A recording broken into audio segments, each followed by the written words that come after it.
Git isn't hard to learn, and if you're using an online tool like GitHub with Git, well, you've just made your life a whole lot easier.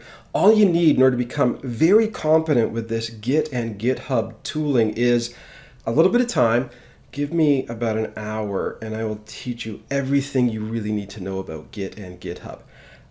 Some patience and motivation. I know you're motivated because you wouldn't be watching this video if you weren't motivated to learn Git and GitHub, and maybe a good instructor. And put those things together and you can become very, very dangerous with these tools. You might even become the most competent person on your DevOps team, system administration team, or software development team. Hi, I'm Cameron McKenzie. I'm the editor-in-chief over at theserverside.com, and I want to teach you everything that you really need to know about Git and GitHub. And I want to do it efficiently and quickly. I don't want to waste your time with trivial stuff that's not going to make you adept at this tooling. I promise you, give me about an hour and I'll teach you all the things that you need to know, including, and before I tell you what I'm going to teach you in the next hour or so, I may say some words that you might not know about or some ideas that might be confusing to you. So as I list these things off, please have faith that you're going to be an expert on these things in about an hour's time. And those things would be creating commits, dealing with the Git index, pushing code to GitHub, pulling code from GitHub, doing fetches, doing merges, doing merge conflict resolution, doing rebases, doing cloning, maybe squashing a commit, and I don't know, maybe even, if we have the time, doing a little bit of cherry picking. But in order to do all of those things, there's a couple of things you need to do first. The first thing you need to do is register at GitHub. So set up a GitHub account. It's easy to do. It's just give your email address, pick a GitHub username, do a verification, and you've got your account. The other thing I'm going to ask you to do is install Git. Now, most of the people that watch my videos are really anxious to get started. So I'm not going to go over the installation process of Git right here, but I got a bunch of videos that do exactly that. You just download Git, click next at all of the prompts when you do the installation, and Git will get installed. Honest to God, it couldn't be easier to do. And once you've got that, we'll get started with creating a Git repository, maybe just explaining what Git is and what GitHub is as well before we create that repo. And that is what we're going to do next. So I want to get started with Git and GitHub as quickly as possible. But before we dive right into the tool, I just want to actually talk about what Git is and what GitHub is. So Git is an open source tool that was built by Linus Torvalds, and it's managed by the Linux Foundation. And it bills itself as a distributed version control tool. And I think that's actually a pretty good description because it describes two of the three things that I think are really important about Git. First of all, it's a version control tool, which means you can write code and then you can version that code. Take a snapshot of that code, create like a save point for that code. In Git, we call that a commit. And so you write some code and then you're happy with what you've done, you do a Git commit. You write a little bit more code, you do another Git commit. And it takes a snapshot, a picture of the state of all the files in your project, in your repository, in the folder that has all of your files at that point in time. I often describe it to friends as like a save point in a video game. It's like, when you're playing a video game, you get so far, you hit a save point, and you go further, you hit another save point, go further, you hit another save point, and then you die. Well, you don't start back at the beginning, right? You start at a previous save point. So in Git, every commit is like a save point. It's like, you do some work, you do a commit, all of a sudden you do some more work, you break something. You need to go back in time and see where you were at this morning or yesterday evening when things worked. You can roll your environment back to that point in time very easily. Also, people can see your progress, by looking at the Git commits. It's a very, very powerful feature. The other big part of Git is that it's distributed, right? It's a distributed version control tool, which means you can collaborate with others. You can share your code with others. You can take your code and you can push it to somebody else's Git repository where they can look at your code, maybe even fix your code or give you some insights on how to make it better. And then when they're done, you can pull the changes that they made back to your local repository. So you have this ability to share your code with others in a distributed environment. That's why they call it a distributed version control tool. Now, one thing that they leave out there, and I think it's the most important feature of Git, is the ability to do branching. And we're going to cover branching in this course as well. But essentially what a branch is in Git is it's an isolated environment that branches off the main line of development where you can do code changes, you can update things, you can break things, and it's all isolated from the work that others are doing.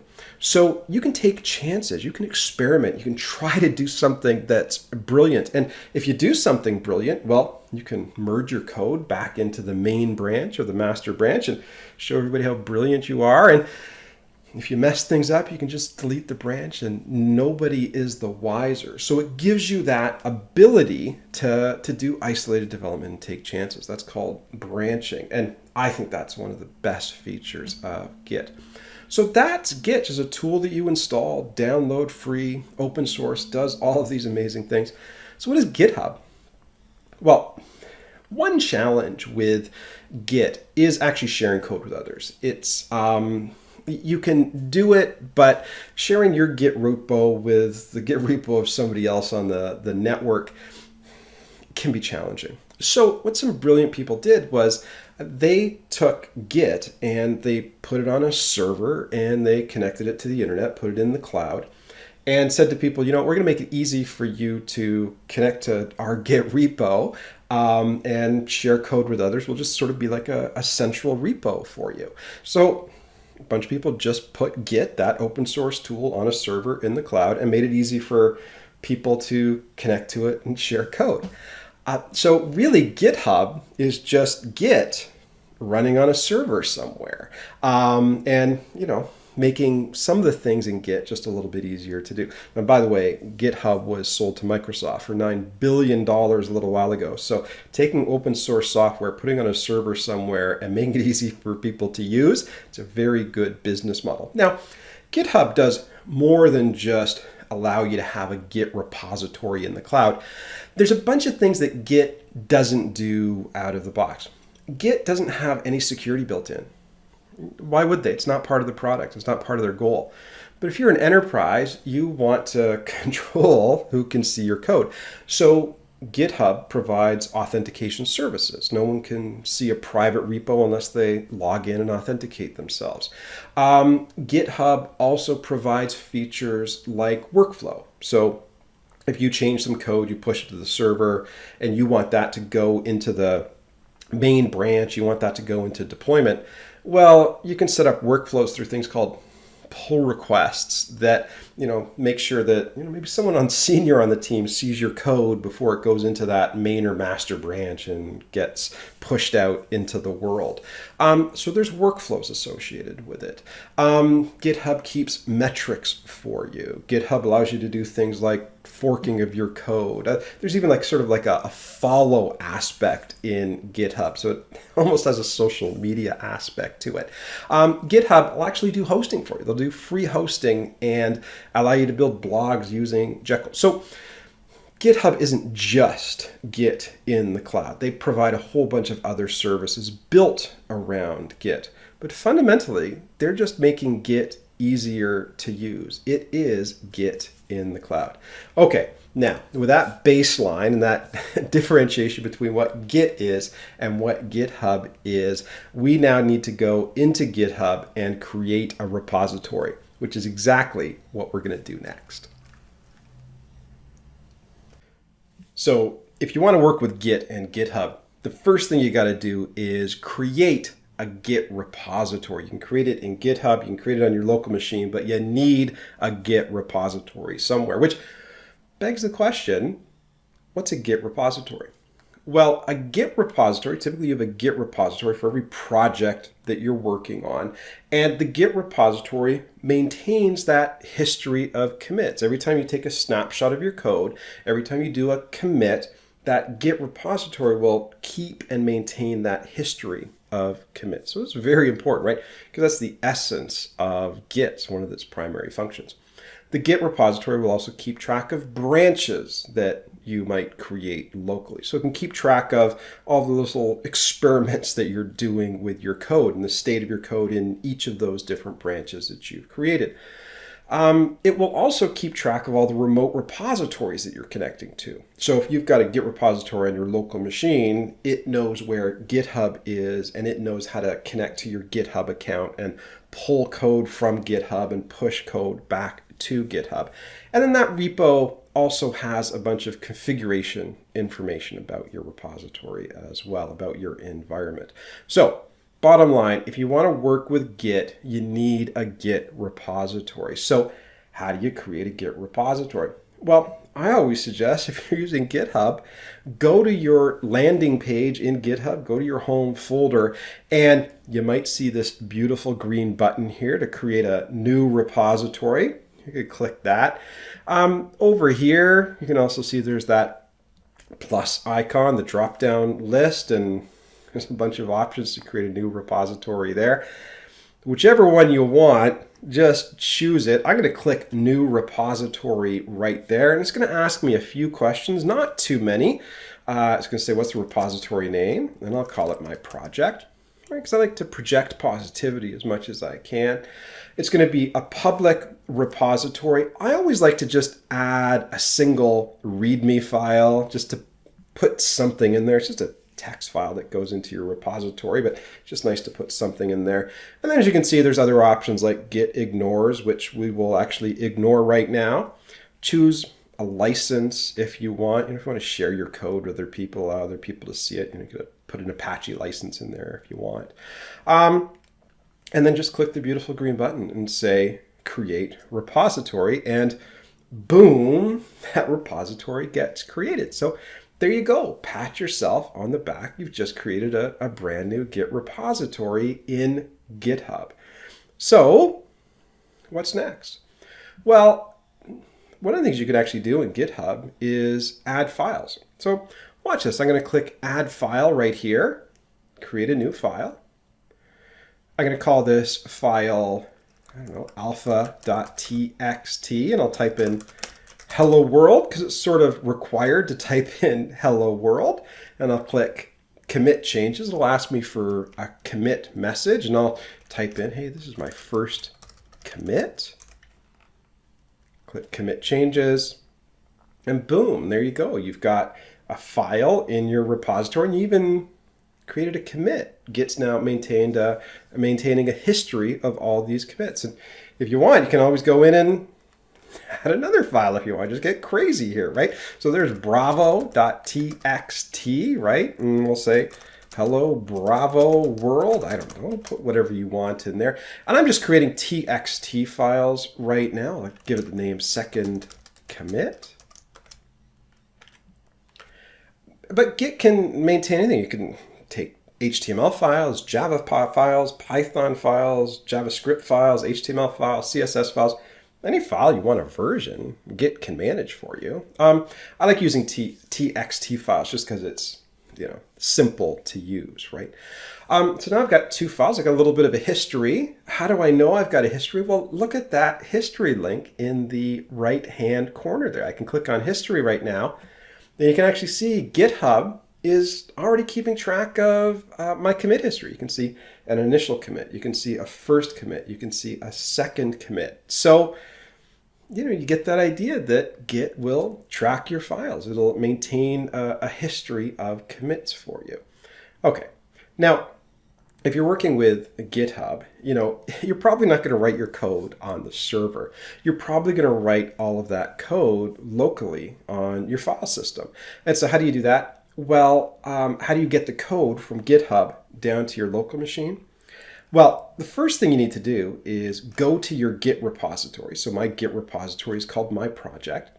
And every Git repository is going to have something called its GitHub URL. It's a URL that uniquely identifies, uniquely points to your repository with all your code in it. So I'm on my project page in GitHub. You can see that beautiful green button right there. You can see this HTTPS URL. I'm just going to click copy there. I'm going to copy it again and copy it one more time. I always end up having a problem copying these things. And I've now got the Git repository. What I can now do is I can clone that repository, and I can take the content of that repository and bring it down to my local machine. That's called cloning. So by the way, when you're working with Git, you might have a GitHub repository. If you want to get the content from that GitHub repository, what you do is a clone. And that takes the GitHub repo and it copies that repo down to your local machine. That's a clone. And then you can work locally. You don't have to work on the server, right? You make your changes locally. You do commits locally. And then when you're happy with what you've done, you can then push back to the server. Now, when you push back to the server, your changes will go to the server, but maybe somebody else made some changes up there as well. And if they did, well, what you end up doing is you end up pulling those changes down, maybe even doing a fetch and a merge. But that's kind of the collaborative aspect of working with Git and GitHub. So a repository in GitHub, you clone it, you work locally, and then you push your changes to the server. If you want to get other people's changes, you pull that down, you do some more work, you do more commits, and then you push that back to the server. That's the yin and yang of GitHub.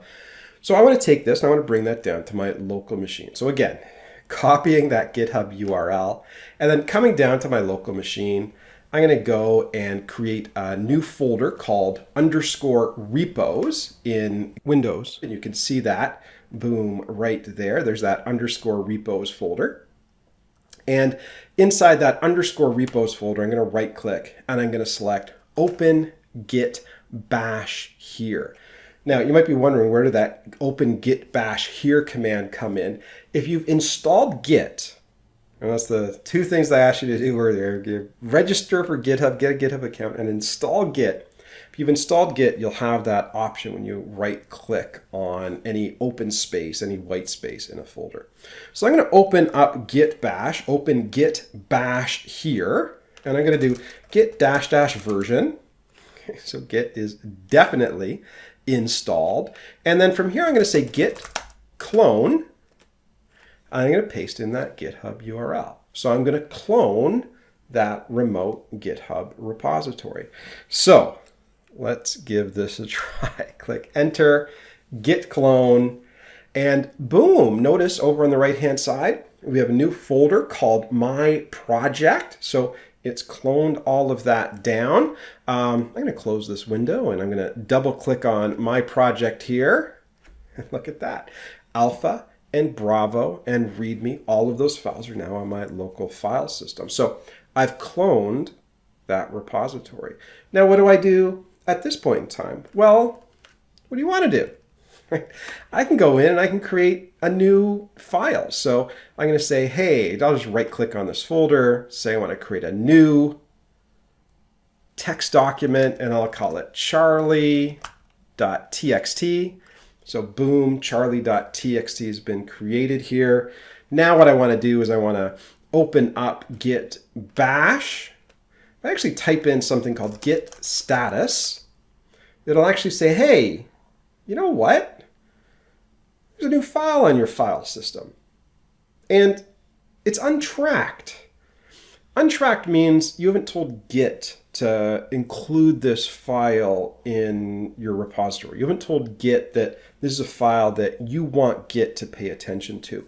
You can imagine that sometimes on your file system, there's files that you don't want to put into a shared repository. Maybe it's just a scrap page or temporary file that you're just writing notes on, right? And that's not supposed to go into your project. So Git's going to assume, unless you tell Git, about a file, it's going to assume that you don't want to include it in the Git repository. Now this charlie.txt file is fantastic. Of course I want to keep it in the Git repository. So I have to tell Git about it, and telling Git about it is called adding it to Git's index of files that it tracks. And so I'll do this. I'll say git add charlie.txt. This doesn't commit it. It doesn't create a commit. It doesn't take a snapshot of the file, but it does tell Git this is a file that I want you to keep track of. So next time I do a commit, include that in the commit. And actually, if I do a git status command right now, you'll see that it says, hey, this isn't an untracked file anymore. I know this is an important file. I'm going to include this in the next commit that you do. So that's called, sometimes they call that staging a file, adding that file to the Git index, adding a file to the index of files that you want Git to track. And by the way, not only do you have to do this the first time you create a file, but anytime you change a file too. So if you've changed some files, Git won't automatically include a file in its next commit unless you say, hey, you know, those changes I want you to include. So before you commit a file, you have to make sure it's added to the Git index, both when it's a new file and when you make changes to files. So that adds the file to the index. Now I can do a commit because it is saying, hey, here's changes to be committed, that new file, charlie.txt. I'm not afraid of commitment. I don't care what my friends say. I'm going to say git commit -m. -m means add a message, right? Include a message in this commit. So I'm going to put in quotes third commit, right? Git commit -m. What's the message associated with it? It'll be third commit. And boom, all of a sudden, actually, I get rejected. And, you know, I had actually forgotten about this, but this is a good lesson to learn. You know, whenever you work with Git and you install Git, whenever you do a commit, you have to tell Git two things. You have to tell Git what your name is, and you have to tell Git what your email address is. And that gets attached to every commit that goes in your Git repository. Now, I know what you're thinking. Am I going to get signed up for some newsletter or something like that if I give my email? Nobody sees your email. Okay, so the email is just metadata. You can put a fake email in here. I don't even think it validates the email. So you can have an email that doesn't even exist in here. But every commit has to be associated with a name and an email address. That way, if you do something brilliant, your boss can say, hey, who did this brilliant thing? And then it's like, oh, Cameron did it. It's all like, okay, well, I'm going to go give Cameron an award, right? Or maybe you'll mess up and they'll fire you. But either way, every commit has to have your name and email address associated with it. Now, the first time you install Git, which I just did, it doesn't know who you are. So you issue these two commands. You say git config --global, make this a global setting, user.email, and my email is learngitfast@mcnz.com, and then git config --global user.name, and my name's Cameron McKenzie @CameronMCNZ on Twitter. Okay, now that's done. If I click the up key, it'll take me back to my commit. Now, I'm a little afraid of commits, right? Because I got rejected last time. Boy, nothing worse than trying to commit and get rejected. Now I'm going to do a third commit. And boom, all of a sudden it works. It says that's not a problem. Now, by the way, if I do git status now, it says everything's clean, everything's been committed, nothing's new on the file system. You know, there's also another command that I like. I like doing git log. I'd actually call it git log a dog because there's a few switches I include here. I'm going to click Control L just to clear the screen. I call this git log a dog because it's I want all of the commit history. I want it decorated, AD. I want it all to be on one line. And then, I don't know, maybe you can graph it or something like that. There's a long command, git log a dog, A-D-O-G, a dog. And then that will show you a bit of a history. The graph isn't too interesting right now because we haven't done any branching. But it is pretty cool, right? You start seeing that commit history. There's the initial commit, the first commit, the second commit, and the third commit. And you actually even can see origin main, origin head. that's actually telling me where GitHub is, right? Because it was that second commit that we pulled down from GitHub. So that origin main, origin head, that's actually saying, over on GitHub, they've only got the second commit. Okay, whereas locally, your local main branch has that third commit on it. And it's true. If I actually go over to GitHub, right, and I click refresh on my repository, I've only got Alpha and Bravo, but over on my local machine, I've got Alpha, Bravo, Charlie. So how do we rectify this? Well, as I mentioned earlier, when you first copy a GitHub repository to your local machine, that's called a clone. If you want to take your local files and push it back to the server, that's a push. Now, in order to push code, we're going to have to make sure all of our authentication with GitHub works. Sometimes you may have to create a GitHub authentication token.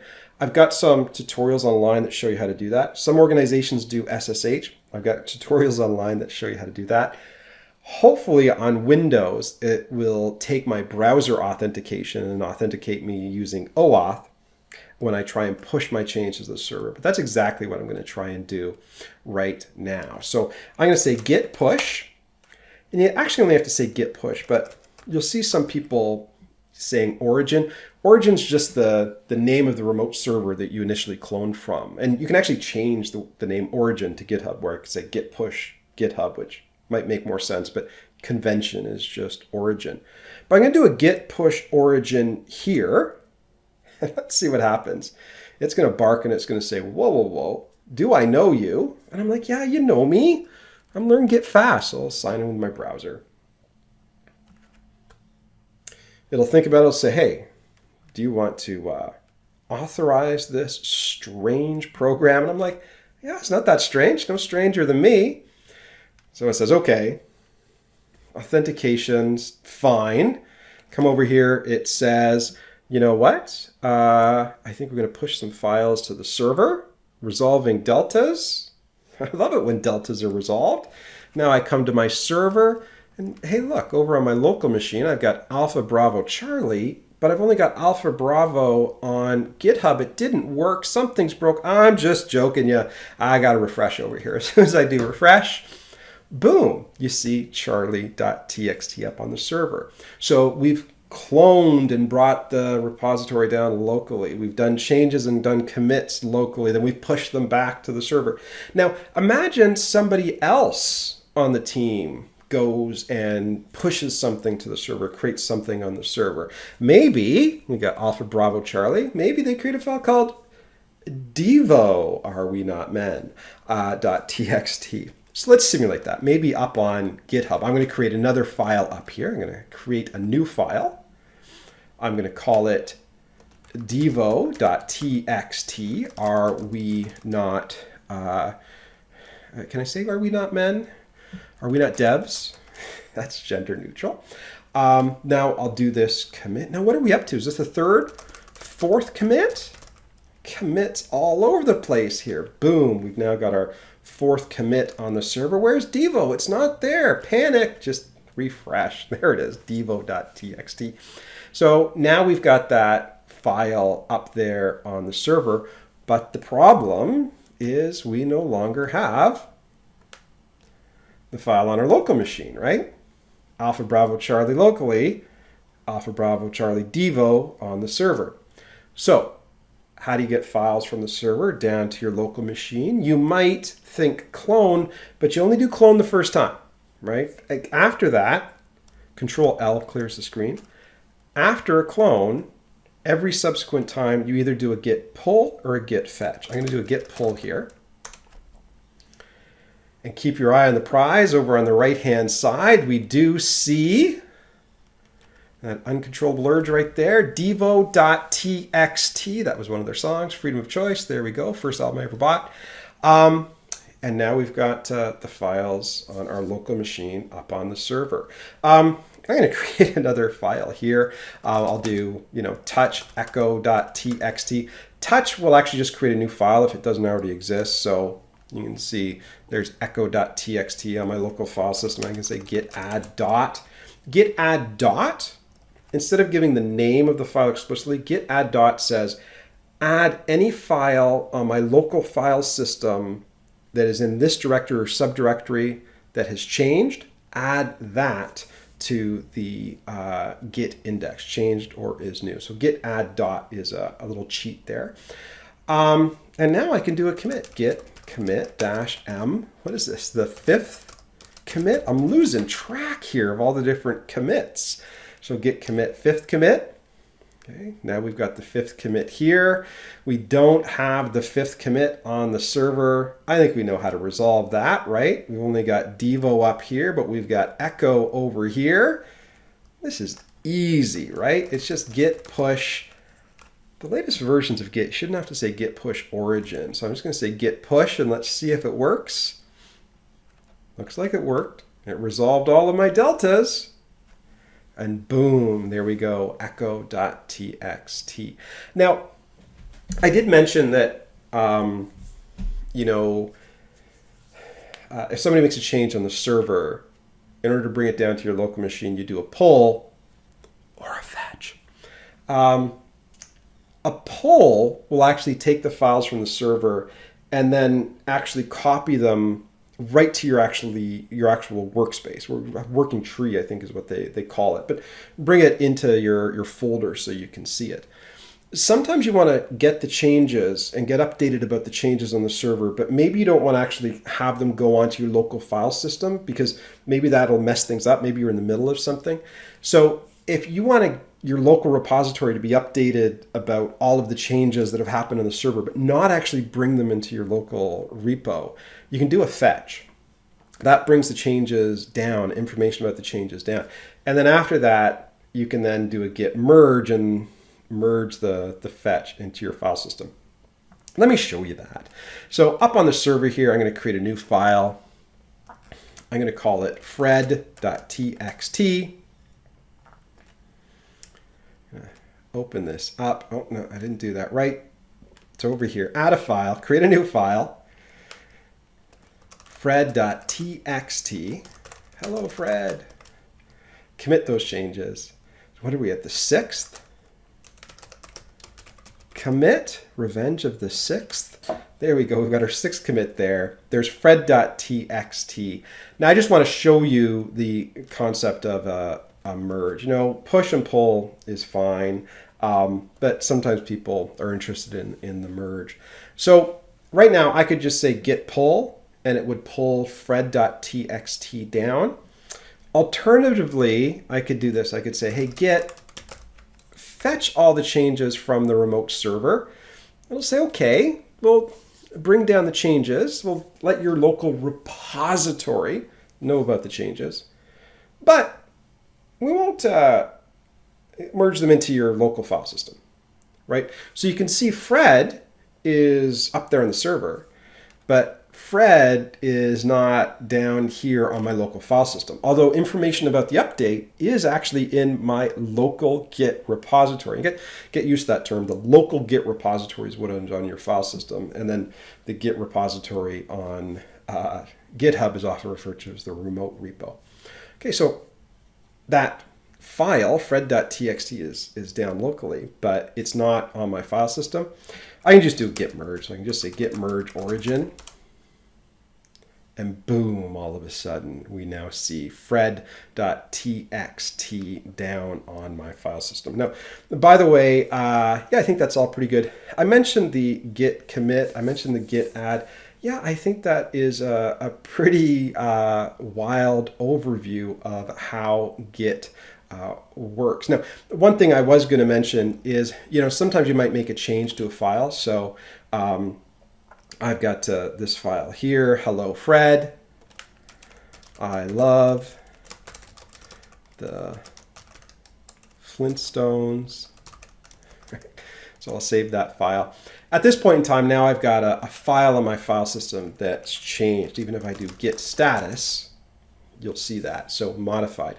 Normally, what I would do in order to do a commit is I would say git add dot, and then I would say git commit. If a file's changed, you can't do this with a brand new file, but if a file's changed, you can say git add -a which means add all of the files that have changed to the next commit. And then you could say, or sorry, not git add, it's git commit -a. This does a commit. It adds all of the files that have changed to the index. -m to give a message, and I'm going to say the 7th commit edited Fred. So we'll do that. So if you want to be lazy and not have to type in the git add all the time, you can do git commit -a, then -m.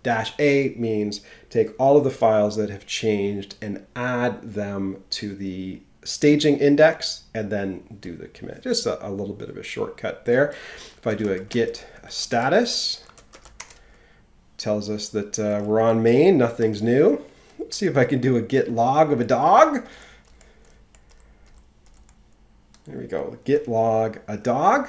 So those are all of the changes there. That looks interesting. I wonder what git reflog would show me. Git reflog is another way of seeing the log. Git reflog actually focuses on what's on your local machine as opposed to what might be seen by remote server. So if you've got orphan commits or something, you'd see that with git reflog. But git log a dog is good enough for now. But what I want to do is I want to make sure that that change, that update, is pushed to the server. So you can see fred.txt in the server just says hello Fred, whereas on ours it says I love the Flintstones. So let's polish this off. Let's do a git push, move those changes to the server, click refresh over here, and boom, all of a sudden the changes that we made to our local machine are now up on the server. And so there you go. That is the whole sort of collaborative thing with Git and GitHub. Git clone, Git pull, Git push, Git clone, Git push, Git pull, Git fetch, Git merge, Git push, Git whatever we got to do. But those are the basic collaborative commands. And then we also saw some of the commit commands in there, the git add, the git commit, even played around with git status and git log a dog too, just to give you some insights into how the system works. So there you go. That is a pretty whirlwind tour of how Git and GitHub works together.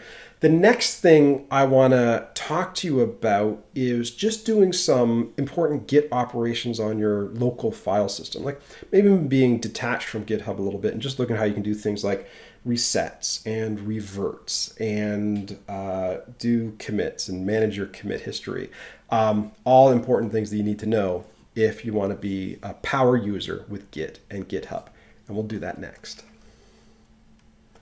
When we started off this Git and GitHub tutorial, we first created a GitHub repository, added some files to it, and then cloned those files so that they were on our local machine. I want to actually do the opposite here. I actually want to create a local repository on my computer, add some files to it, and then finally take that local project and push it to a new repository on the GitHub server. So sort of the opposite of what we just did.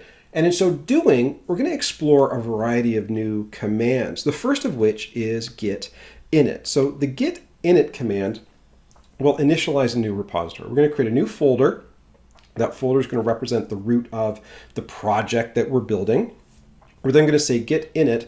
And when we issue the git init command, a hidden folder called .git gets added to the root of that folder, to the root of that project. And all of the configuration information about your Git repository and your commit history and your branches and all of that other information, how it connects to the GitHub server, that's all located in that .git folder.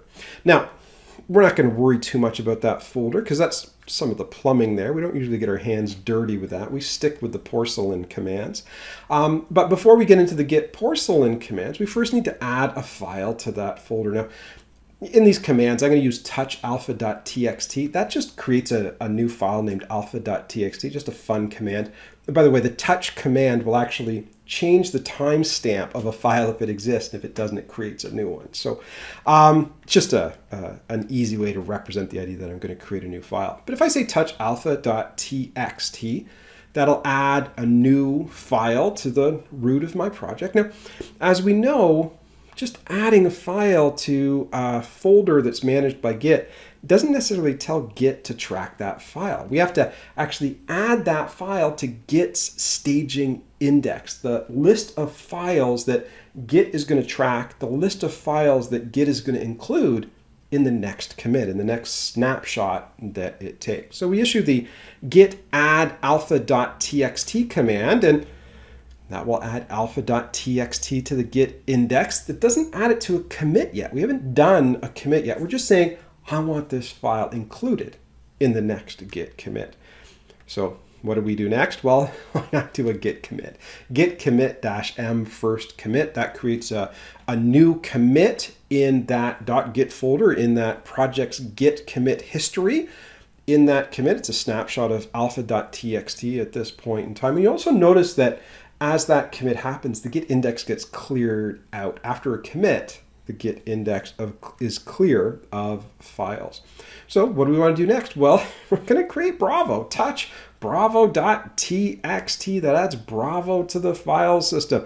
We want Git to track it, so we say git add bravo.txt to the Git index, and Git says I can do that. So we add it to the index, and then we say we want to do another commit. So we want to create a commit history here. So we say git commit-m second commit. And of course, a new commit gets created, and this one includes bravo.txt. And you can see our file system is actually the aggregation, the sum, the addition of all of the commits up to this point in time. You also notice that each commit gets a unique commit ID. Git will generate that for you. It's almost like a blockchain, you could almost say. But each commit, it keeps track of with an ID. If you ever need to reference a given commit in your history, that ID is how you would reference it. Okay, what do we do after Bravo? Well, you probably guessed it. We're going to talk to Charlie here. Hopefully he's not surfing. There we go. Touch charlie.txt. That adds the file to the file system. Doesn't add it to the Git index, though. You got to say git add charlie.txt. Charlie gets added to the index. Then boom, all of a sudden we say git commit-m. We do a third commit, and look at this Git history just building and building and building. It's a beautiful thing. Now with these examples, we're just going in and adding files, but normally, and we're adding one file at a time. Normally, you'll be editing files, and you'll be editing multiple files at a time. Don't get the impression that you got to do a commit after changing just one file. You could change 10 files and then do a commit. I'm doing one file change at a time just to kind of simplify things. But maybe you could go in and edit alpha.txt, right? And one way to edit it at the command line is just to say something like echo hi alpha.txt. That just appends the letters hi to the end of the file. I mean, you could open the file up, type in hi, click save. Would do the same thing. I'm just doing it at the command line just to be cool. But let's say you edit alpha.txt. Put a star there next to alpha.txt in the file system to indicate that it was changed. Then maybe after that, you're going to add devo.txt. Are we not devs? Devo gets added. Now, we want both alpha and devo to be added to the index. There's actually a shortcut we can do. Git add dot. You'll see the dot there. That says take every file that's new or changed in the local folder or subfolder and add it to the Git index. And if we do that, well, boom, all of a sudden we can say git commit-m fourth commit. And then that fourth snapshot keeps track of both of those files. It includes the changes to alpha.txt and the fact that devo.txt is a brand new file. Now, that's all fine and dandy. You can see the 4 files on the file system there. I want to introduce you to another command here because I keep talking about the git commit history, but what good is it? Well, imagine you were unhappy with what you did right now. And maybe the code doesn't work anymore and you need to go back in time. Maybe the last time things worked was with that bravo.txt commit. What you can actually do is you can actually type in git reset --hard. Then the ID of the commit that you want to revert back to, reset back to. There's actually a revert command that's slightly different. You want to reset back to bravo.txt. You can say git reset hard 2bf149. And when you do that, look what happens to the files in the file system. Boom. Charlie and the change to alpha and devo.txt, those all disappear. They no longer exist anymore. And in fact, we've reverted back and the change to alpha.txt is gone as well. We've actually reset our local file system back to the way it was previously at that point in time.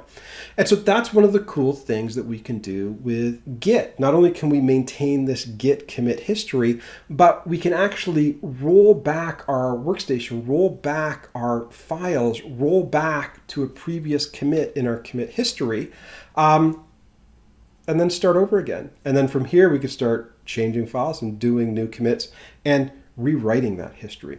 So that's one of the cool things that we can do with Git, using that git init, git add, and git reset command to really manipulate our change history. Now, let's actually do it at the command line and maybe even talk about a couple of other commands like git revert and git cherry pick. Maybe even connect this project to that remote GitHub repository as well. And that's what we're going to do next. Okay, enough with the theory. Let's actually create a new Git repository on our local machine and prep it for pushing our project up to GitHub. Now, I'm going to create a new folder under that underscore folders folder, and this is going to be called No Fear because it's going to be all about commits, and I have no fear of committing. And in this folder, I want to create a new Git repository. So you can imagine maybe this is a Java project, maybe this is a Python project, HTML, CSS project, whatever you want to track with Git. If you want to track it with Git, you've got to initialize a Git repository. Super easy to do. You just type in git init and keep your eye on the prize. Once I do that, boom, that .git folder gets created. It is a hidden folder, so you might not see it on your operating system if you don't have it configured for hidden folders to display. If you go in there, you can see some of the plumbing. It's information about how we manage a Git commit history, how you actually commit to a GitHub server, although we haven't configured that quite yet. As I said, that's all plumbing. We want to stick to the porcelain, so get out of there. You don't want to spend too much time in there. But what we do want to do is actually create a bit of a Git commit history. So I'm going to add a new file here. I always like adding alpha.txt in there. If I do that and ask for the status, Git's going to say, hey, I'm not tracking that file. So we all know we can do git add alpha.txt. That adds the file to the Git index. So if I ask for the status, Git says, yeah, we're going to add that and include it in the next commit. And then I'm like, okay, let's do a git commit -m first commit. And again, this is a new repository. We did a bunch of work with a repository we created in GitHub. That's separate from this repository. This is a separate project. Separate projects get their own Git repository. So even though I made commits in another project, this is the first commit in this one here. Now, I want to create a history of commits. I'm going to do this again 3 times so that I've got alpha, beta, charlie, and devo.txt files, and I'm going to create a commit each time. So feel free to follow along, but I'm going to do this quickly just to create that interesting Git commit history. I'll do touch beta.txt. I can do a git add dot command. That's just a shortcut. I can do a git commit -m, say second commit. Okay, touch charlie.txt, git add dot git commit -m. That's the third commit. Okay, you know where this is going, right? Touch devo.txt, git add dot, not tig add dot, git add dot, and then git commit -m. And what is that? That's our 4th commit. Okay, that gives us a nice git commit history. By the way, you can always do a git reflog command, and that shows you your history of local commits. Might include commits that people might not see if you were actually to push up to GitHub. So there's git log and git reflog. Git reflog kind of exposes everything in your local file system. Now, here's what I want to do. I want to reset my environment back to that second commit. I want to say, hey, you know what? I don't like this Charlie file. I don't like this Devo file. It's breaking things. I want to go back in time to that second commit where everything worked. And it's easy to do. You just say git, let's reset back to that second commit. That second commit has an ID of EFE00DB. Now, on your system, it'll have a different commit because every commit is given a new unique hash code, a new unique ID. But if I say git reset --hard, because this isn't easy to do, and give that commit ID EFE00DB, that's actually going to reset my environment back to the way it was at that second commit. By the way, hard actually means reset Git to point back to that previous commit, clear out the index, and also reset the local file system. And so keep your eye on the file system. They're going to click enter, keep your eye on the prize, and boom, all of a sudden, Charlie and Devo are gone. I've now reset back to a previous point in time. I've said, you know what? The work that I did on these files isn't working for me. I need to go back to a time where it worked. And all of a sudden, I've done that. Now, a lot of people will say, well, what happened to those commits? Maybe there was some work in there that you wanted to keep. Well, if I do a git reflog again, you'll notice that that third and fourth commit are still here. Now, if I push this repository right now up to GitHub, it wouldn't push the fourth and third commits up, so other people wouldn't see it. But anything you do locally is going to stick around in that Git repository. Git does not get rid of things easily. So that fourth and third commit are still there. So in fact, I could say, you know what? I didn't mean to reset back to that second commit. I meant to reset back to the third commit, DFF1A3. So we can do that. Git reset hard to DFF1A3.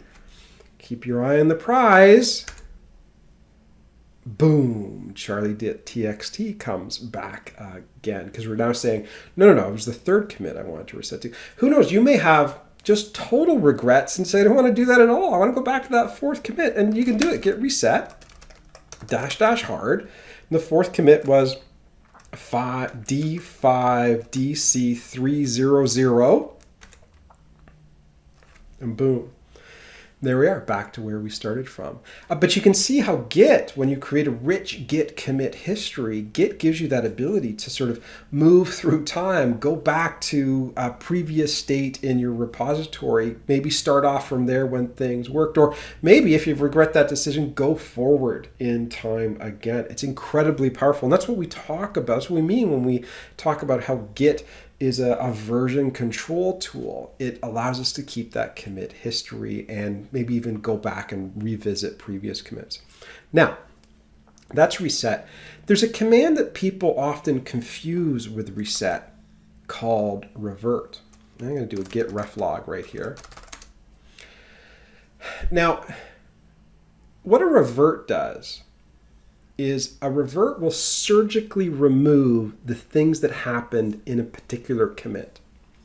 So with reset, we said, I want to reset back to that second commit. It just reset everything back to the way it was when that second commit happened. If you revert the second commit, what will happen is Git will remove everything associated with that second commit, but leave the stuff that happened in the third and fourth commit alone. So watch this. I'm going to do a git revert, and I'm going to say git revert that second commit, EFE0000DB. It's actually going to ask me for a git commit message, because when you actually do a revert, it actually creates a new commit for you.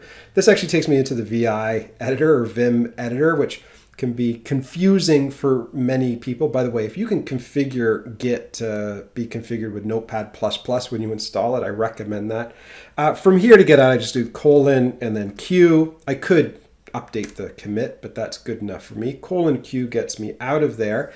And look what happened in the file system. Beta.txt is gone. I just surgically removed what happened in that commit with the revert, and contrast that against the reset, which removes everything that happened subsequent to that commit. So a revert surgically removes the things that happened in that commit. A reset takes you back to that commit, removing all the files that happened after that commit happened. So that's kind of interesting. Now, by the way, the revert will surgically remove things from a commit.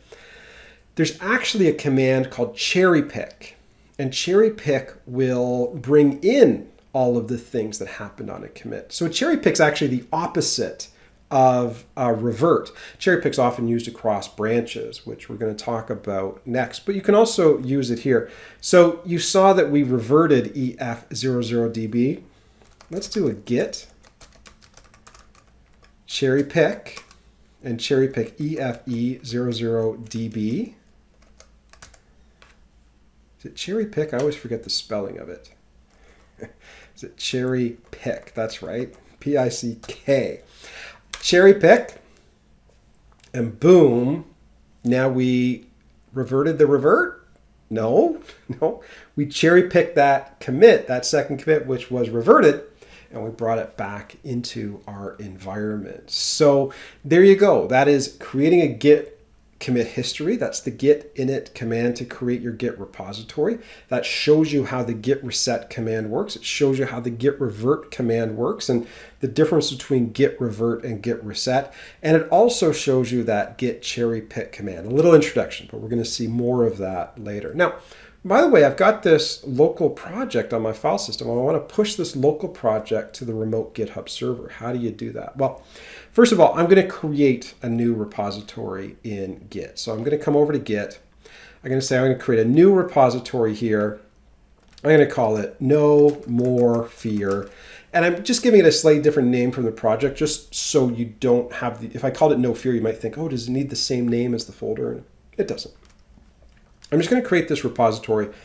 I'm not going to put a README or anything in it. I'm just going to create this repository so it's blank. It doesn't have anything in it. If you've got something in it, you might run into some troubles. And the repository says, look, if you actually want to add something to this repository, here's how you do it. So as you can see, it does say, do the git init and then add some files to it. We've done all of that.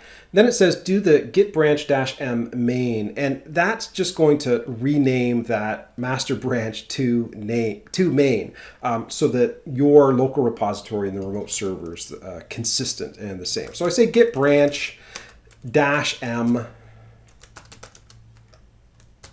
main, and you'll notice the name master, boom, switches to main.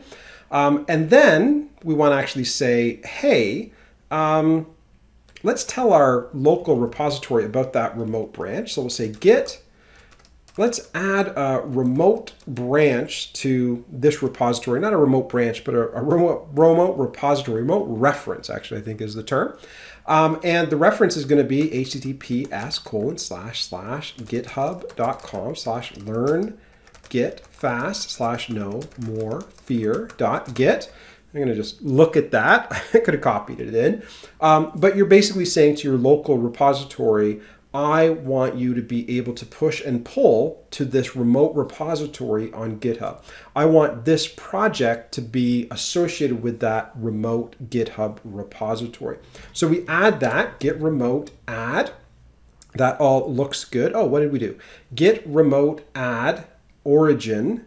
Oh, I didn't give a name. So, okay, there we go. Git remote add, and I'm actually just going to call it GitHub. Right? Just you don't have to use the name origin. I'm going to say git remote add GitHub. Now GitHub is added as a remote server. All I have to do now is say git push -u GitHub and push that main branch to GitHub. So we're actually setting an upstream branch for the server. We're basically saying take this local branch and push it up to the server. We click enter. And boom, all of a sudden, we now have that local repository pushed up to the server. If I come up to the server here, I do a refresh, you notice that we have a new branch named main, and we've got all those files, alpha, beta, Charlie, and Devo. And even if I look at the 6 commits, the commit history, we'll see all of those commits here, the first commit, the second commit, the third commit, and we'll also see the commits that were happened when we did the revert or the cherry pick as well.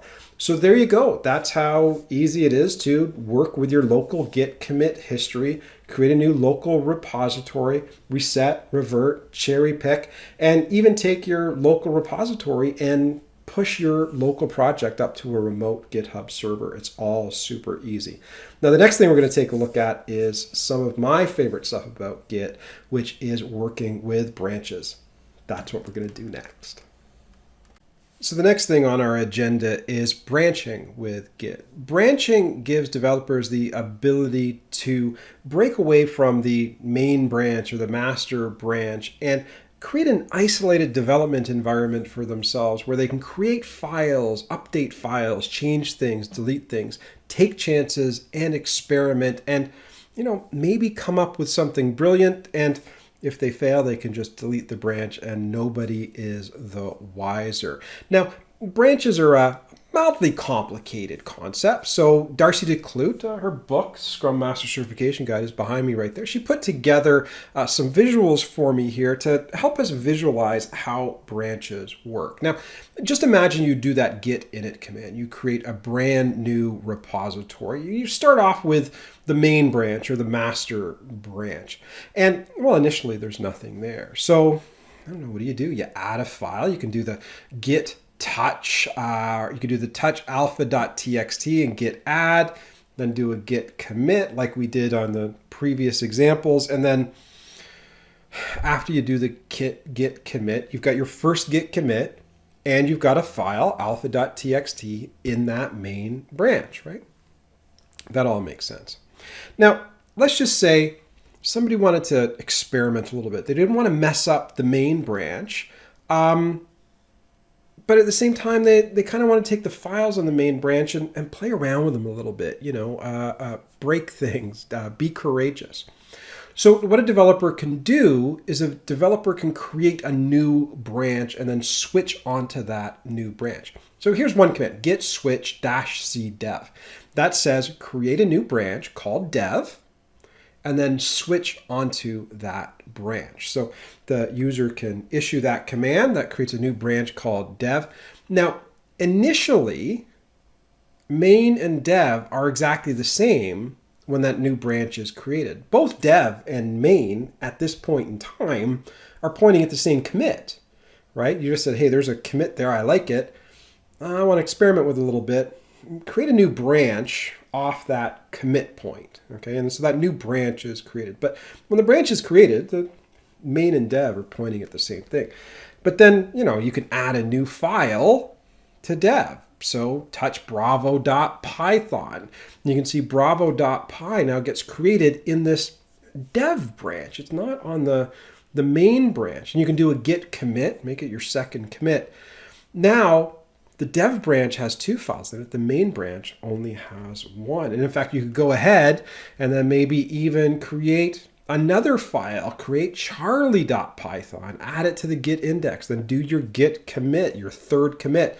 And now dev's got 3 files in it, charlie and bravo.python, alpha.txt, and the main branch only has alpha.txt. So now, the developer could delete those files and delete the development branch and nobody's the wiser. While the developer's actually doing this, maybe somebody's actually updating the main branch as well. Maybe there's some fix that's gone into the main branch. So maybe even the developer themselves is doing that. So you could always switch back to that main branch, do a git switch main. That now takes you from the dev branch onto the main branch. And now the files on your workstation, if you did that switch onto main, you'd only see alpha.txt because the main branch only has alpha.txt. It's that other dev branch that's got Bravo and Charlie Python. Now, just imagine this. Maybe the developer on the main branch is going to add devo.txt, add it to the staging index, do a git commit. And now all of a sudden we're really in trouble because the main branch has devo.txt and alpha, And then dev has Charlie and Bravo in alpha, but it's all out of sync. So now what do you do? Well, this isn't necessarily a bad thing. Maybe the developer working in dev is thinking, I've done something brilliant here. And I know the people working on main in parallel have been updating things and fixing things. That's great too. But I'm going to take my changes and merge them into main. So in this case, a developer would switch onto the main branch. So git switch main, where we currently are. And then they would issue this command here. They would say git merge dev. So you're on the main branch, and then you say, what I want to do is I want to merge all the files from the dev branch, into main. And when you issue that command, watch these files move. The files that are in dev move over to main, and then a new commit happens, that merge commit, which indicates that, we've actually had some files move over here when we've merged the state of that dev branch with the main branch. And so after that merge, the main branch has Devo, Charlie, Bravo, and Alpha in it. Now, what's in dev? We merged dev into main, but we didn't merge main into dev. So right now, dev, the last status of dev is that third commit. If we were to switch back to dev, it would take us to that third commit where we'd only see Charlie, Bravo, and Alpha, right? We haven't actually merged the files in main, which in this case would be Devo, into that dev branch. So a lot of people miss that. A lot of people think that when you do the merge, both branches get synced. But no, you're on the master branch. You merge the files from dev into master. That only brings the files from dev into the master branch. Doesn't do anything with the files in the master branch and putting them into dev. So there you go. That kind of helps you visualize how branching works in Git. Why don't we do exactly this on the file system with our Git bash tools, doing this Git branching and Git merging? We'll do that next. Okay, that's enough with the theory about Git branching. What I'd like to do is I actually like to do that Git branching example on the local file system, so you can see how you can merge branches together locally on the file system. But then I actually want to do it up on GitHub and show you something that GitHub includes in the process called a Git pull request, a GitHub pull request. I think you'll find that interesting. But starting off, I'm actually just going to create a new folder here on my file system, and I'm going to call it Cool Branch, because I think Americans love that on their salads and stuff. Cool Branch topping, I think it's called. And I'm just going to open up a Git folder, a Git bash shell here. So right click, open Git bash shell, and I'll do the requisite git init command. And you can see I get that Git repository created over here. Now, I want to add a file to this. Well, I'm in the master branch right now. I want to add a file to this. I'll say git. Well, I'll actually say, I'll do it over here. Create a new file called alpha.txt, file created. Do the git add, do the git commit -m, first commit. And boom, all of a sudden we've got a nice git commit history. I can do git reflog and we can see, there we go. We've got one commit and alpha is included in it. Now, let's say somebody on the team, or maybe even you, wants to do some experimentation. You want to actually go to another branch, create a new isolated area where you can do development. Well, what you can do is you can say, hey, I want to switch onto a new branch. I'm going to call that branch dev, and since it's not already created, you have to do -c and then say the name of the branch. That'll switch you onto a new branch called dev. When I do that, you can actually see the word in the Git bash shell changes from master to dev, and I'm now on the dev branch.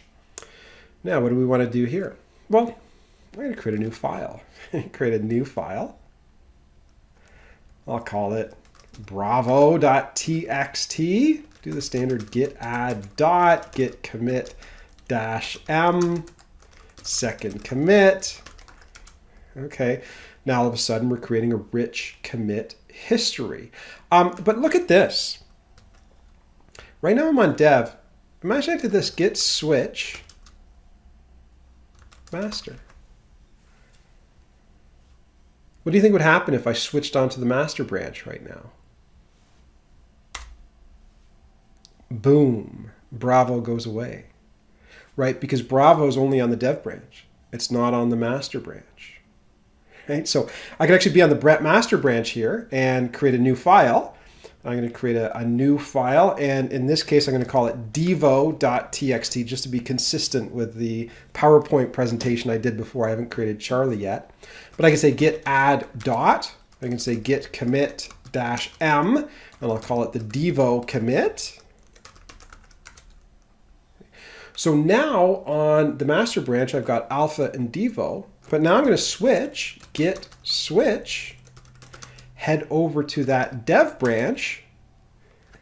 Boom, devo goes away and Bravo comes back. In fact, if I did that git log -- git log a dog, all one line, decorate, graph, you actually see it becomes a bit more interesting right now. Like you can actually see that after that first commit, on the one on the left side, kind of stop side, we've got, branching off with master goes differently with devo commit, and then you actually see dev goes to another spot with that second commit. And I'm actually going to add another file over here to that dev branch. I'll create a new text file called charlie.txt, do the requisite git add dot and git commit -m. I'll call it the Charlie commit. I don't want to call it the third commit or something like that because we're kind of getting out of order here from the phonetic alphabet. But if I click that up button again, the up button in terminal shows you previous commands. I didn't mean to do the commit. I wanted to find that log. You can see now we've actually got two commits on dev, the Charlie commit and the second commit, and then devo's over there with that, the master's over there with that devo commit. So you can see that our branches are diverging, right? Like we've got some work on dev, we've got other work on master. Dev has Bravo and Charlie. If I do a git switch and move to master, git switch master, you can see master has alpha and devo, but it does not have Bravo and Charlie. So let's say you wanted to get the files from the dev branch into the master branch. How do you do it? Well, you just do a merge. You just say git merge dev into master. That's what you're saying. Git merge dev into the current branch, which is master. I'll click enter. Now keep your eye on the prize. Okay, I got to put in a git commit message.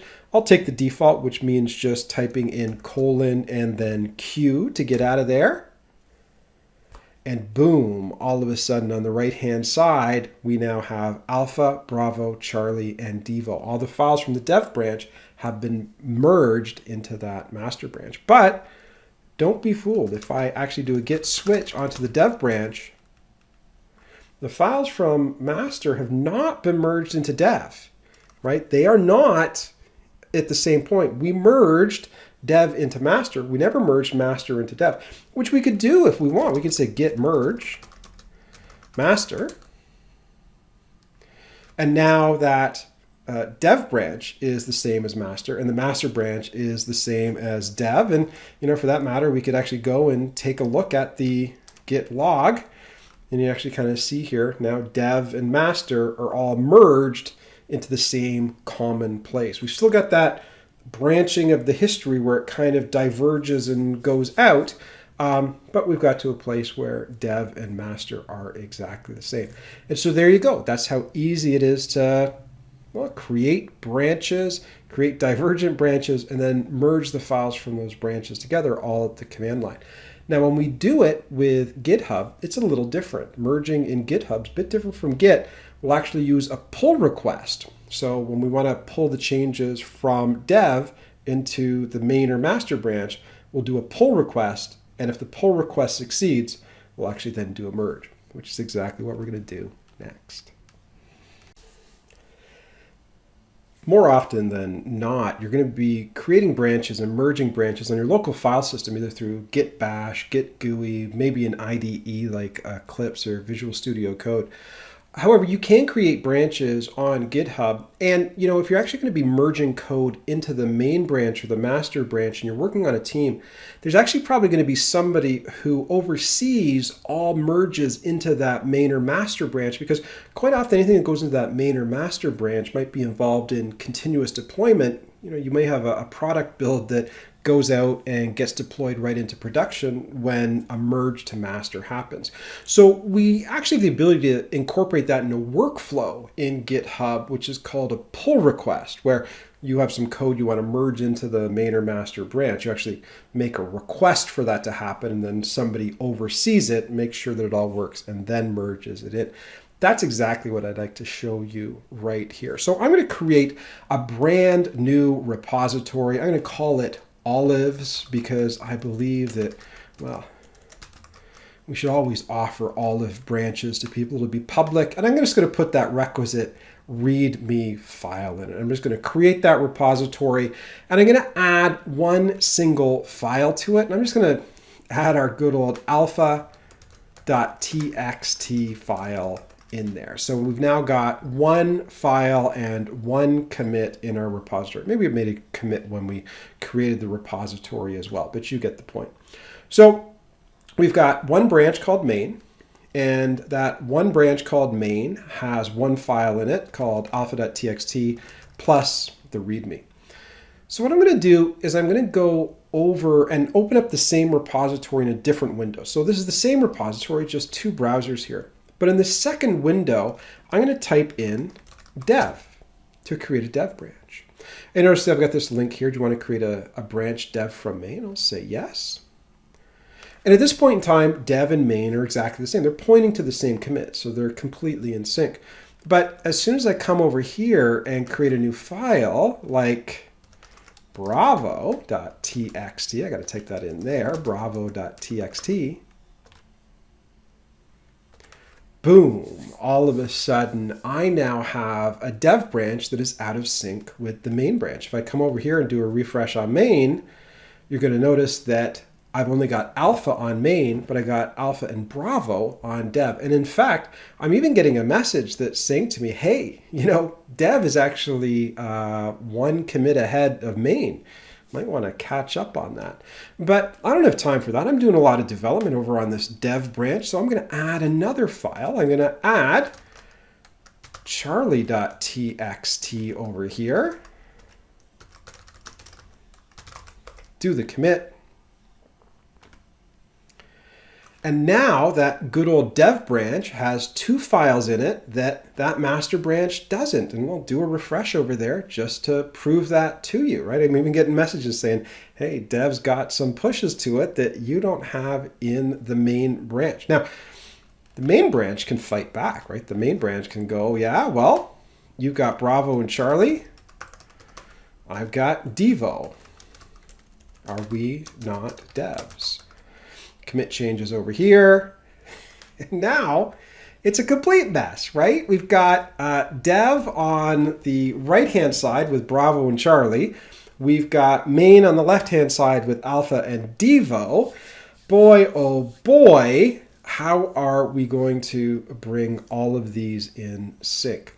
Well, here's how you do it. And in fact, there's a big green button there incentivizing you to do this. What I can do is I could do a pull request, right? So I can be on that master branch, on that main branch. I can see that there is that dev has some recent changes to it. So what I'll do is I'll click this compare and do a pull request. And essentially I'm going to do a request that, well, that the changes in dev get added to main. Now, this might happen. You could imagine, you've got one developer working in dev, and then you've got maybe the team lead who oversees the code that goes into the main branch. So a dev would go in to the main branch and say, hey, I want a pull request on dev.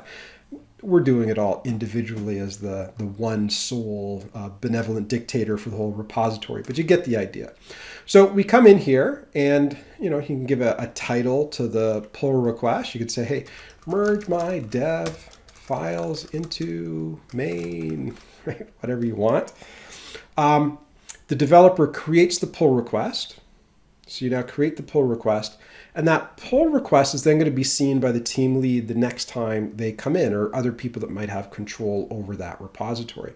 Now, right now you can actually see here, since I've got full control over the repository, I'm being asked to merge in the files that were associated with dev, associated with that pull request. And so over here I can say, hey, yeah, I can create a merge commit, maybe do a squash and merge or rebase and merge. Let's keep it simple right now. We'll just do what we did on the file system before, which is a merge. So we'll merge the pull request. Do we want to confirm the merge? Yes, we do. And now, all of a sudden, in that master branch, we've actually got all of the files that were in the dev branch as well. So let's go back to this olives branch, the main branch here.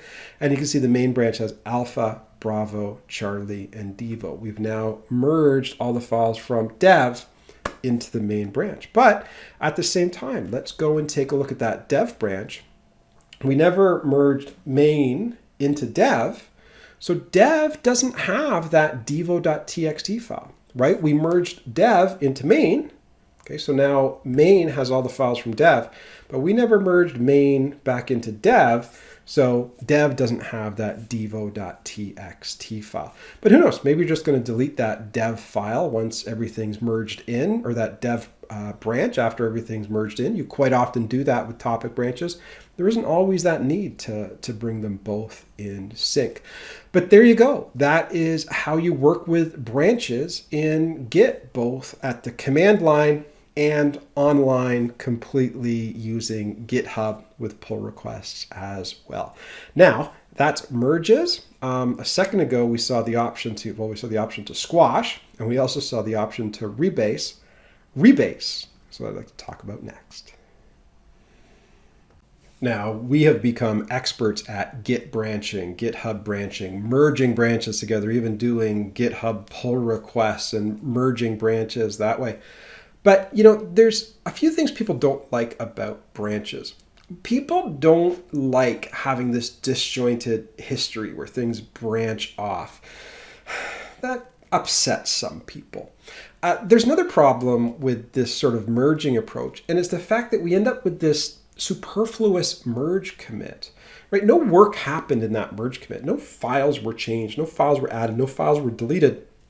It's just like a marker commit, right? And it's just kind of bookkeeping, right? It doesn't represent anything that's done.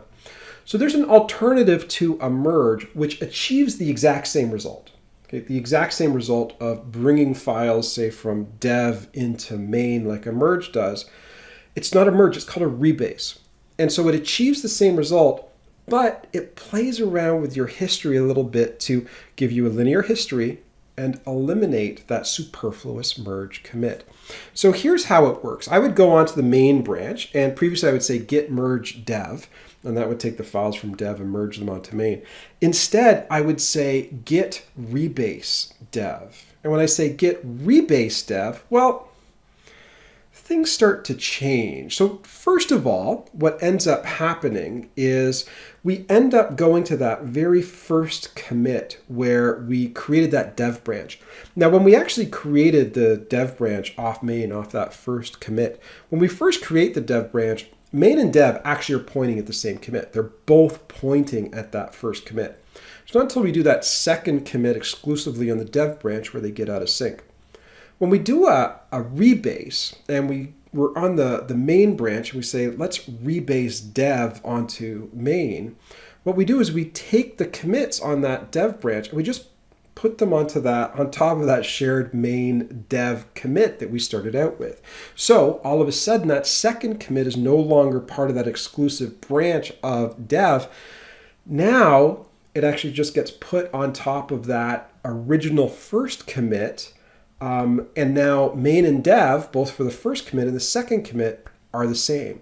We then get the files from dev pushed into main for that second commit. So if anybody ever went back to that second commit, both dev and main are exactly the same right there.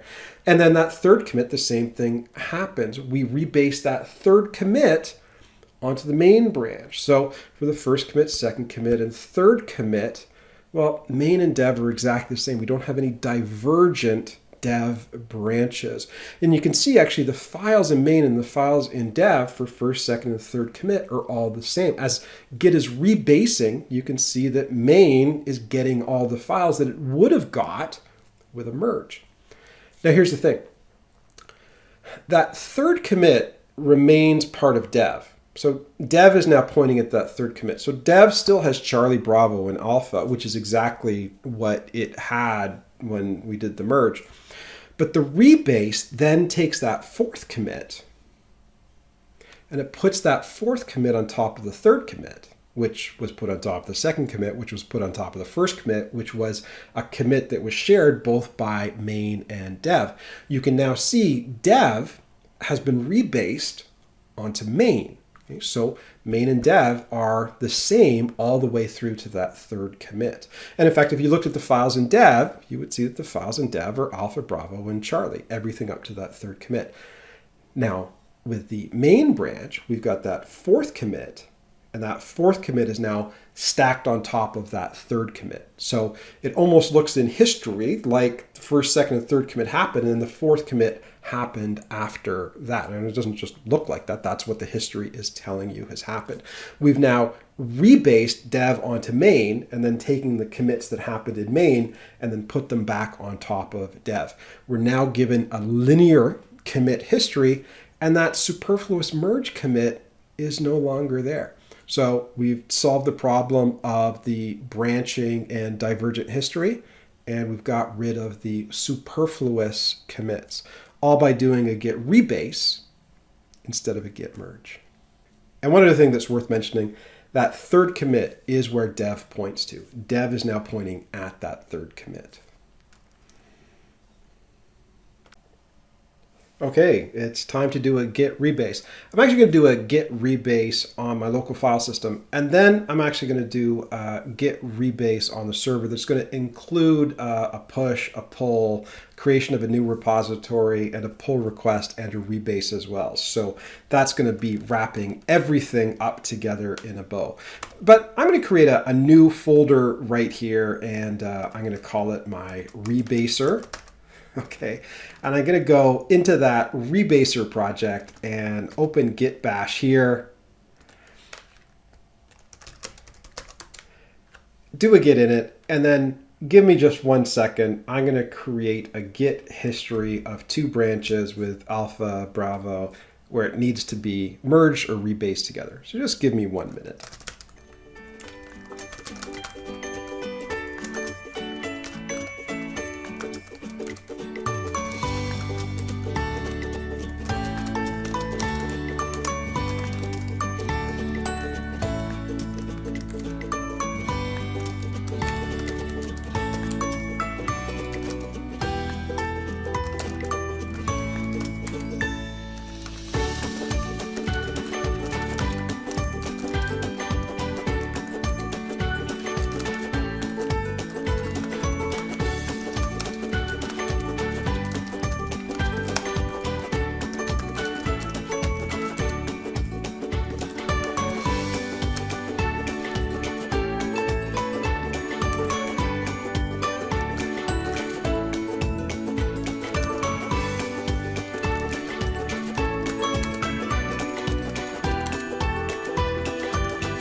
Okay, here we are. As you can see, I've got my rich Git commit history here. I've got a dev branch, I've got a master branch, and you can see the divergence. And I want to merge dev into master, but I don't want that branched history, and I don't want an extra commit representing that merge commit. So the option is to do a rebase. So I'm on the master branch. I want that second and third commit added to the main branch, the master branch, and those second and third commits were from dev. If I do an ls command, you can see I've only got Alpha and Devo locally, not Bravo and Charlie. So what I can do is I can do a git rebase and rebase dev onto this branch. I'm going to move this file here so you can see the files on the file system right there. So we're going to rebase dev. It now says, hey, we successfully rebased and updated the references. So now you can actually see that we've got all of the files in dev. I'm going to actually open up a new git bash shell here, just so that I can do the git log all one line decorate graph, git log a dog. Actually, git log a okay, I messed up the order there, but you get it. Click enter, and now look at that. There's no longer this disjointed commit history. We've now got a linear commit history. First, second, third, fourth commits. That fourth commit was put on top of the second and third commit. And we have a beautiful git commit history here with no superfluous merge commit that didn't do anything other than just track an operation that didn't affect files. So there you go. Don't be afraid of the rebase. It's just a way to keep your commit history clean. Now, let's see if we can pull all of this together and do a crazy Git, GitHub, rebase, pull request, branch, all that other stuff to really hit this thing out of the ballpark and mark down a grand slam for our Git and GitHub tutorial. That's what we're going to do next. Okay, we're getting towards the end here. I want to actually pull together everything that we've learned so far in this Git and GitHub tutorial. I want to create a new repository. I want to clone it. I want to create a branch. I want to add files. I want to push to the server, and then I want to do a GitHub pull request, and then maybe do a rebase of the code instead of a merge like we did before. Going to introduce a couple of new commands as we do this, but this is going to kind of represent what you would do on the first day of a job if someone says, hey, here's the GitHub repository, go do some work and show me how good you really are. So starting off, I'm going to create a brand new repository up here on the server. I'm going to call it the Grand Slam repository because we're going to hit this out of the park here. I'm going to add the README that creates the repo. And now I've got a GitHub URL that I can use to clone. So click that beautiful green button that says code, copy that URL, go into your folder on your file system where you have your repos, click open git bash here. I always say git bash shell, but bash stands for born again shell, so it's like saying the git bash shell. Anyways, I do a clone. Git clone and paste in the name of that repository. Now, my paste is not working, so I got to come back and paste it harder. There we go. There's the paste. Let me see. Git clone, paste that in. Come on, be good. And there we go. We have now cloned that repository. I'm going to close that window, go into that Grand Slam folder, and there's the README that I created. So everything's looking good so far. Now, from here, I'm going to open the git bash shell. And we don't want to do any work on main. So the first thing I'm going to do is create a new branch. I'm going to say git branch -c for create and create a dev branch. So that now creates a dev branch. Earlier we did a git switch. So you can do a git switch, which switches you from one branch to another. And you can use -c and the name of a branch. And if that branch doesn't exist, it'll create it for you. So we did that before. This is another command, git branch -c dev creates a new branch called dev. But you can see we're not on the dev branch. We're still on main. But if I do git branch --list, you can see it lists the branches and dev is there. So now I can do a git switch and do a git switch and switch onto dev. Now you may have seen someone do checkout. So you can also do git checkout dev as well.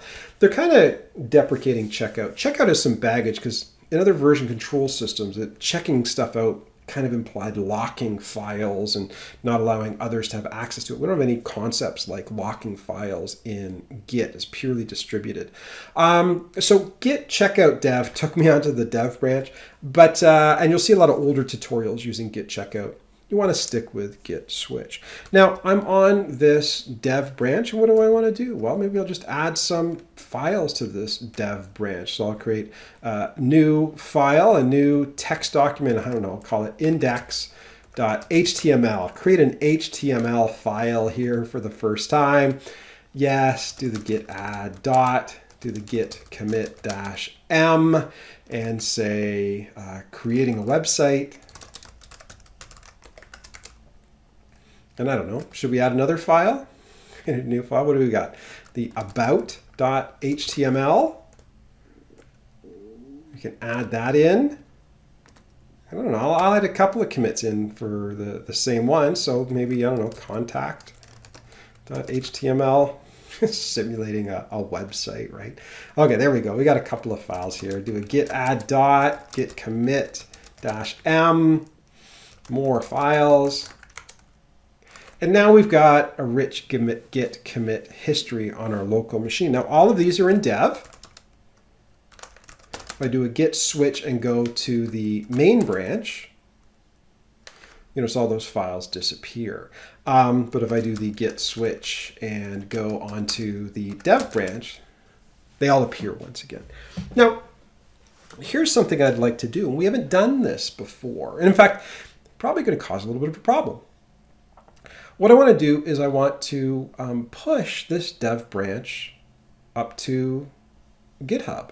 Right? If we actually go to GitHub, we can see that we cloned the repo, but there was only a main branch there. If I click refresh, that main branch is the only thing that exists. We don't have a dev branch up on GitHub. So let's say we want to actually push this branch up. You would think it's going to be as simple as git push origin, right? But it doesn't like that. It says the upstream branch of your current branch does not match the name of your current branch. To push to the upstream branch on the remote, use git push origin head : main. Oh boy, this is just going to be some big headache. So let's try this. Let's do git push origin. And we're actually on the dev branch. So git push origin dev. Git push origin head dev. And now we're actually going to be pushing that dev branch up to the server, not onto that actual main branch. So let's go over and see if that actually worked. Do a refresh. Well, we've got the main branch, nothing is in it, but boom, there is the dev branch. We move on to that. And about, contact, and index. So there you go. That's how easy it was to take our files in a new branch and push them up to the server, right? Because you probably don't want to be merging into master or main, even locally, right? You don't want to have that happen. You want to write code in your own topic branch, push your branch up to the server, and then ask somebody on the development team to take a look at your code. And if it's really good, maybe merge it in. So you want to do a pull request. You want to say, hey, I want you to pull in my code. Take a look at it. And if you like it, merge it into the main branch or the master branch. Or do a rebase, right? You could even do a rebase. So let's go and take a look at the state of the server right now. So I'm up here on the server. I'm going to move around a little bit. So there I am in the server. It says, hey, you know, there's two branches. So I'm going to look at these two branches here. It looks like there's a main branch and there's a dev branch. Let's take a look at this main branch. Okay, the main branch doesn't have much in it. I look at the dev branch. There's a couple of things in there. Okay. Well, what I want to do is I want to merge the files in dev into main. Before we clicked on this green button, compare and pull, but that's not always going to be there. What will always be there is this option to create a pull request. And so over here, I'm going to say, I want to create a new pull request. And what do I want to do? Well, I want to take all of the files that are in my dev branch and move them into main. So I want to move all the files from dev into main. So GitHub takes a look at it, says, well, okay, we're able to merge those. We'll create a pull request and send this request to the appropriate people. So we'll create a pull request.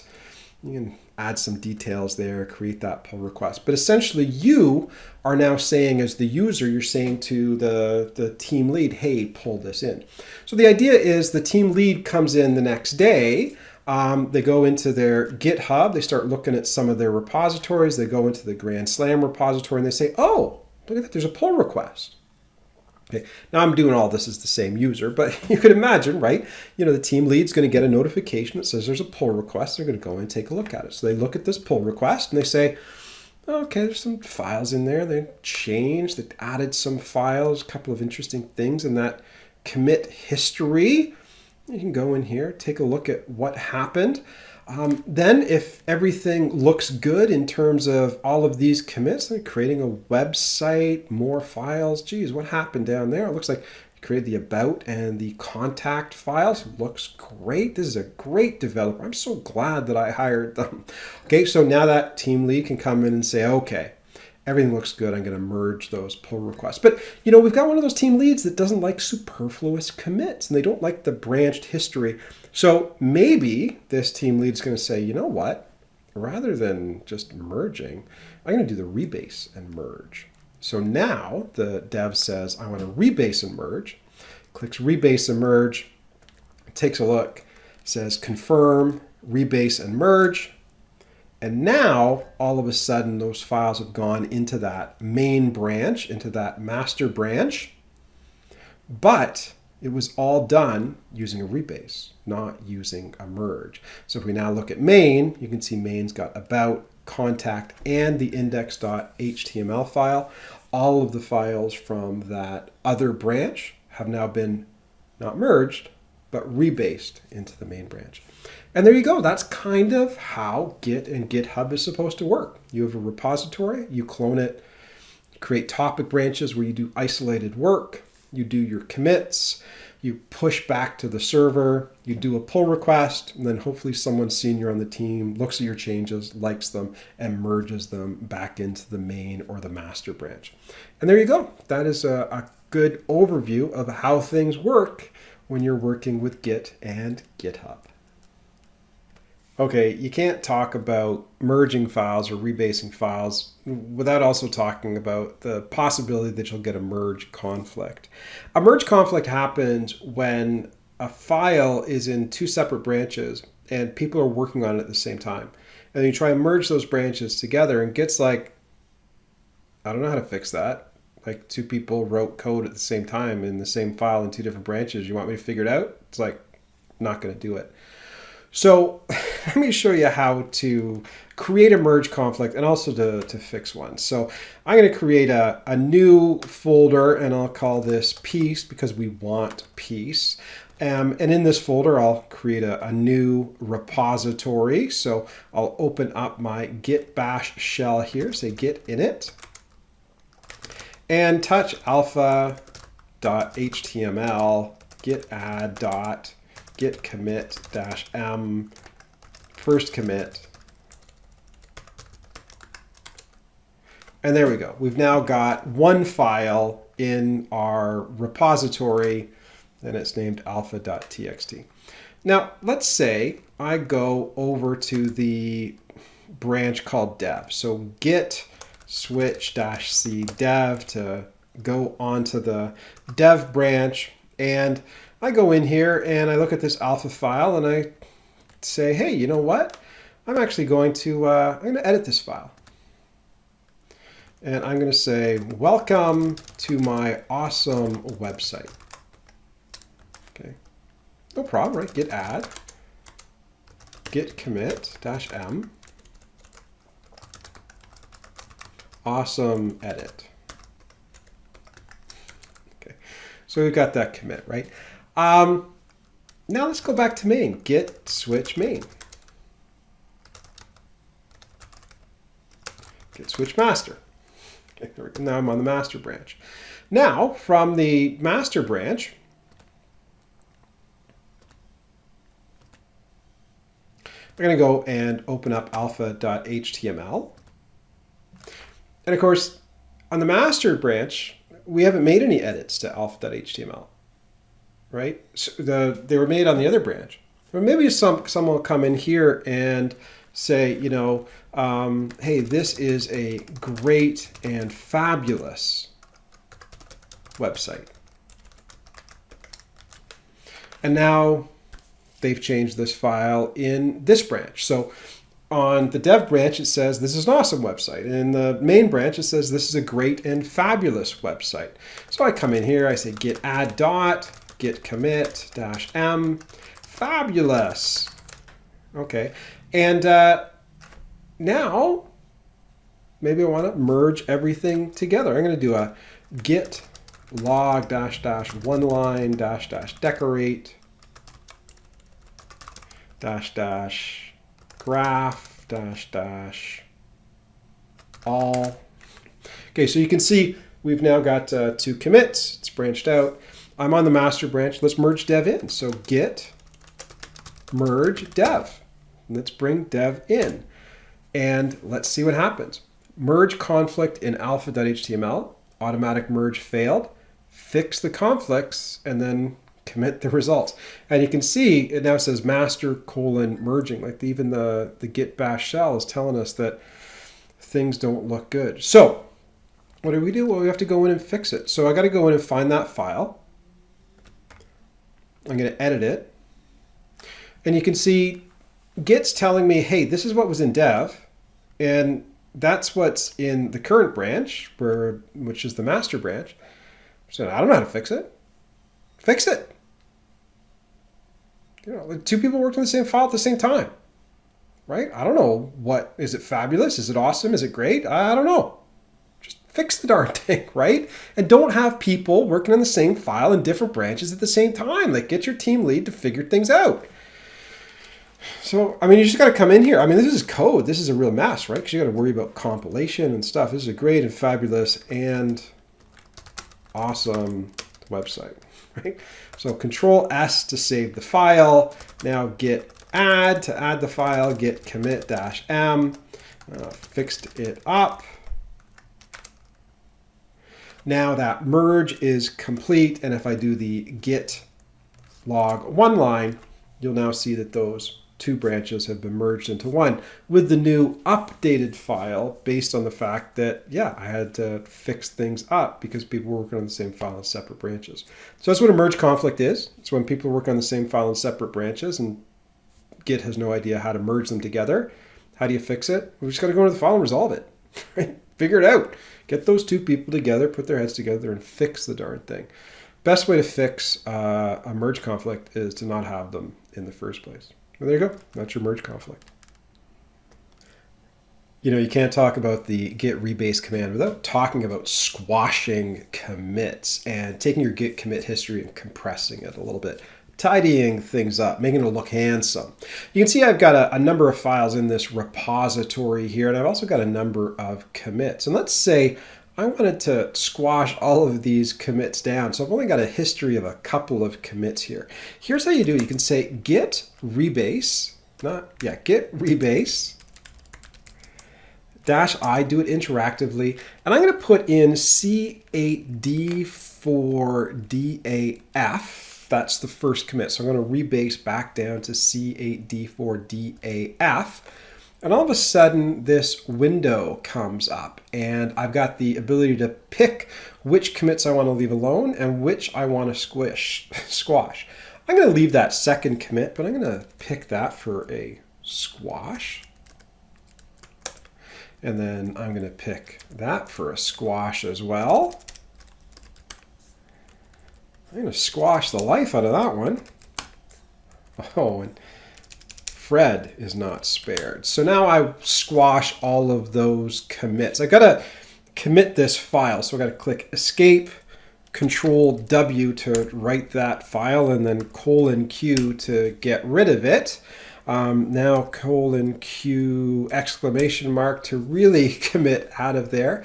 And now all of a sudden you can see that when I do that git reflog command, or even the git log one line command, boom, all of a sudden we've smashed that git commit history down. Rather than having 7 commits, well, now we've only got 2. That's how you squash your git commit history. here's a little trick that, I forgot to mention. It's the Git stash. Sometimes you're going to be working in your repository and you'll create a file. So what, C, D, E, F. So I'll touch Fred. Hope Fred doesn't get upset with me touching him like that. I've added a file. Now I'm going to do a git add command. And now if I do a git status, you can see that file is ready to be part of the next commit. But let's just say I'm like, you know what? I need to do a commit, but I'm not happy with that file. I don't want to commit that file.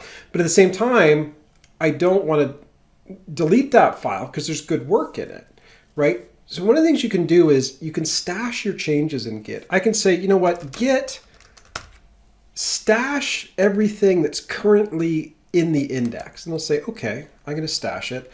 You notice it takes out Fred, and if I do a git status, there's nothing to commit. I can now do a commit, and that file there is not going to be part of the next commit. It's kind of been removed from my workstation, but it's actually in the stash. And at any point in time, I can go back and say, hey, those files that I put into the stash?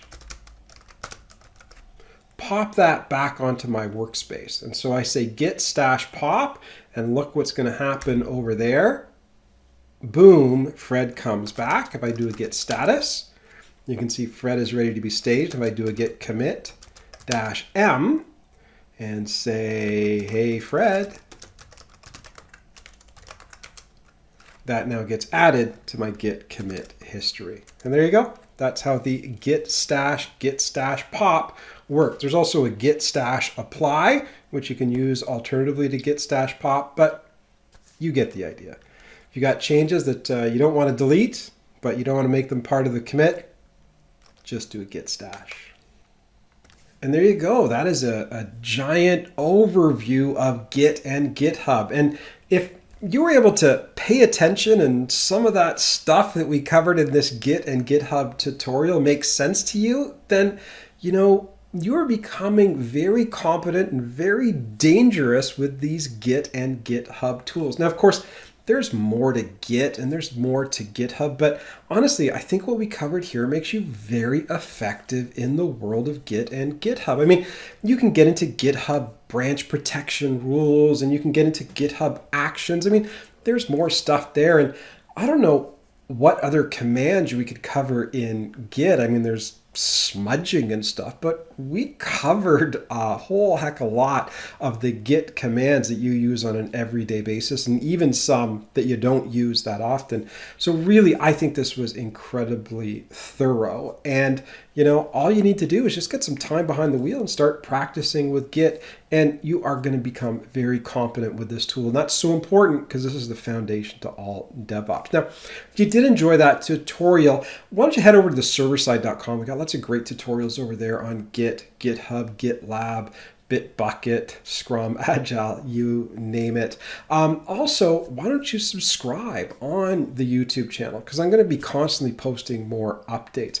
I will say a couple of other things. If you're interested in me, you can always follow me on Twitter @CameronMCNZ. And I've also got a couple of books out. I've got the Pickering of Springfield, which is all about where the fictional town of Springfield from The Simpsons originated. I've got a couple of books on Hibernate and JPA. And I've also been working with a young freelancer named Darcy DeClute, who just published the Scrum Master Certification Guide. So if you're into Agile, if you're into Scrum, and you're interested in grabbing some accreditations, I definitely would recommend picking up that book. There's links in the description.